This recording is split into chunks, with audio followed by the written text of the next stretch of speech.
Bismillahirrahmanirrahim. Assalamualaikum warahmatullahi wabarakatuh. Pada kesempatan kali ini saya akan menjelaskan tentang diferensial parsial ya. Kalau materi sebelumnya kita sudah membahas tentang titik maksimal, titik minimal, kemudian juga ada titik belok. Nah, untuk kali ini kita membahas tentang diferensial parsial.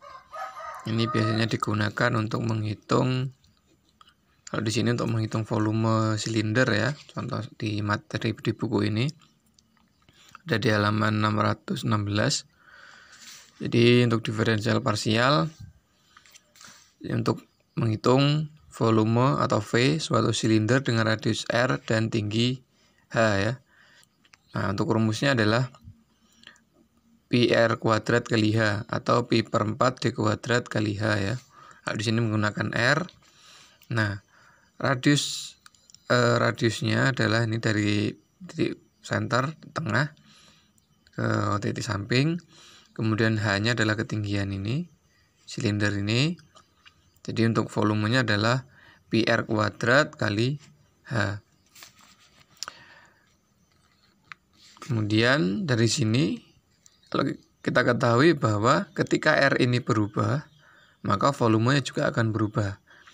Ketika H berubah, maka nilai volume juga akan berubah. Jadi nilai volume itu sangat bergantung pada berapa H dan berapa R. Yang artinya V sangat bergantung pada dua kualitas ini, R dan H atau H dan R. Kemudian jika R kita pertahankan konstan, H kita naikkan, volume akan naik. Dalam keadaan seperti ini kita meninjau turunan V terhadap terhadap H. Tapi jika R dipertahankan konstan, intinya ketika nanti ada perubahan, maka kita turunkan. Kalau misalkan ada perubahan terhadap R, maka V kita turunkan terhadap R. Kemudian jika H mengalami perubahan, maka V kita turunkan terhadap H. Jika keduanya mengalami perubahan, maka V kita turunkan terhadap R dan kita turunkan terhadap H. Kemudian untuk simbol, ya. Untuk simbol, ya mungkin di sini perlu kita pahami. Kalau yang sebelumnya dia menggunakan dy per dx ya.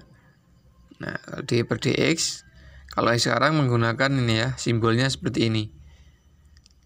Kemudian sekarang kita memiliki suatu yang baru. Nah ini adalah turunan V terhadap H, ya. Disebut turunan parsial V terhadap H ya, ada parsialnya. Karena kalau yang sebelumnya adalah dy per dx, nah kalau sekarang ini simbolnya seperti ini ya. Atau apa ini delta ya. Dan menyiratkan bahwa untuk keperluan kita sekarang adalah R dianggap sebagai yang dipertahankan. Nah ini pengantarnya. Kemudian untuk contoh soal, sebenarnya di sini ada beberapa contoh soal. Ini mungkin yang kita pelajari adalah yang erat kaitannya dengan teknik mesin ya. Biasanya teknik mesin itu berkaitan dengan menghitung berapa volume silinder. Nah, di sini sudah ada beberapa contoh soal. Nah, mungkin yang akan kita pelajari yang ini. Pertambahan kecil. Ya.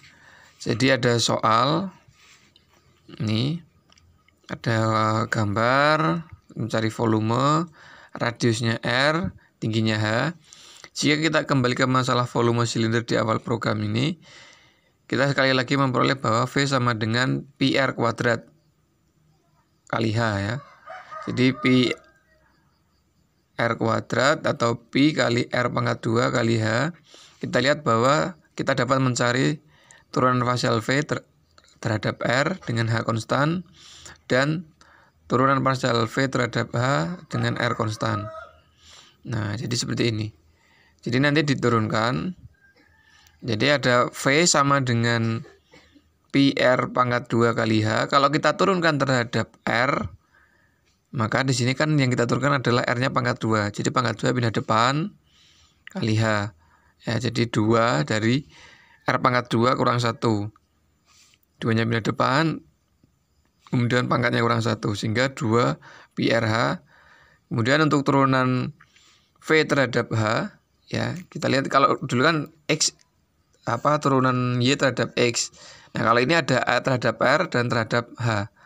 Ya. Kalau V sama dengan pi R kuadrat kali H, kita turunkan terhadap H, maka di sini hanya adalah pangkat 1 atau sama dengan X. Kalau X diturunkan terhadap X, maka nilainya 1.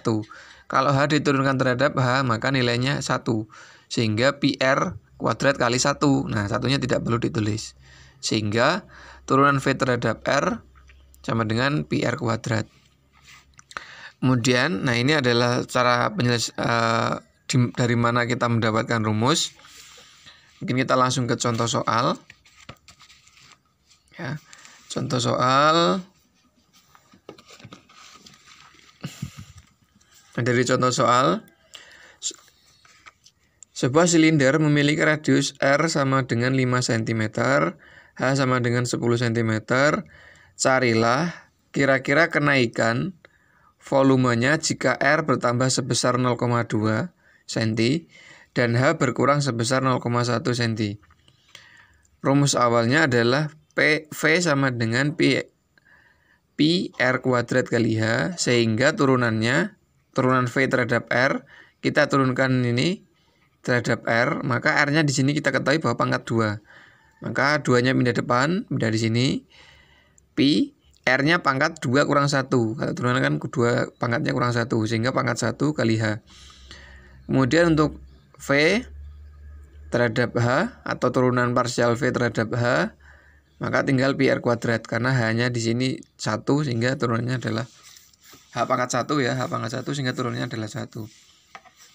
Dalam hal ini, apabila R sama dengan 5, H sama dengan 10 cm, maka kita masukkan ke dalam rumus. Ya, di sini saya sudah menjabarkan. Ya. Nah, dari soal itu diketahui bahwa R sama dengan 5, H sama dengan 10. Kemudian perubahan R-nya, perubahan radiusnya adalah 0,2 cm. Ya. Sedangkan perubahan H, nah perubahan saya disimbolkan dengan seperti ini ya. Perubahan ya. Di soal ada keterangan perubahan R 0,2, perubahan H 0-1 atau berkurang ya, berkurang sehingga tandanya min. Kemudian yang ditanya berapa volumenya atau berapa perubahan volumenya. Ya, simbolnya seperti ini. Jawab, rumus V adalah pi R kuadrat kali H atau rumus volume. Kemudian turunan V terhadap R ini, jadi rumus ini kita turunkan terhadap R. R2-nya pindah depan, R-nya pangkat 2 kurang 1 sehingga 1. Ini turunan V terhadap H. H-nya di sini, jadi kita turunkannya V terhadap H, H yang kita turunkan. Kalau yang terhadap R yang kita turunkan. Kalau terhadap H, maka H di sini yang kita turunkan. Sehingga hasilnya pi R kuadrat. Nah, kemudian nilai dari soal yang sudah diketahui dari sini ya, kita masukkan ke dalam rumusnya. Turunan parsial V terhadap R 2, pi-nya kita ganti 3,14, R-nya kita ganti 5, H-nya kita ganti 10. Sehingga ketika dihitung dapat 314 cm pangkat 2. Kemudian terhadap turunan parsial V terhadap H, pi R kuadrat, kita masukkan pi R dari soal ya. Ketemu 78,5 cm pangkat 2. Nah, selanjutnya ini adalah rumusnya. Untuk mencari perubahan volumenya, maka bisa diperoleh dari turunan parsial V terhadap R dikali perubahan R ditambah turunan parsial V terhadap H dikali perubahan H. Dari sini sudah ada nilainya semua ya. Yang turunan parsial V terhadap R adalah 3,14. Perubahan R, jadi soal perubahan R 0,2 ya. Ditambah turunan parsial V terhadap H 78,5. Kemudian dikali perubahan H minus 0,1. Sehingga kalau ini dijumlahkan atau dikalikan kemudian dijumlahkan, maka diperoleh nilai perubahan volume 54,98 cm kubik. Di sini tandanya positif, maka volumenya dia mengalami pertambahan ya, atau bertambah. sehingga volumenya bertambah sebesar 54,98 cm3. Jika tandanya di sini negatif, maka berarti volumenya berkurang. Nah, seperti itu. Mungkin untuk penjelasan tentang diferensial parsial, khususnya untuk contoh soal volume, cukup sampai di sini. Mohon maaf apabila ada kesalahan dan kekurangan. Semoga bermanfaat. Terima kasih. Wassalamualaikum warahmatullahi wabarakatuh.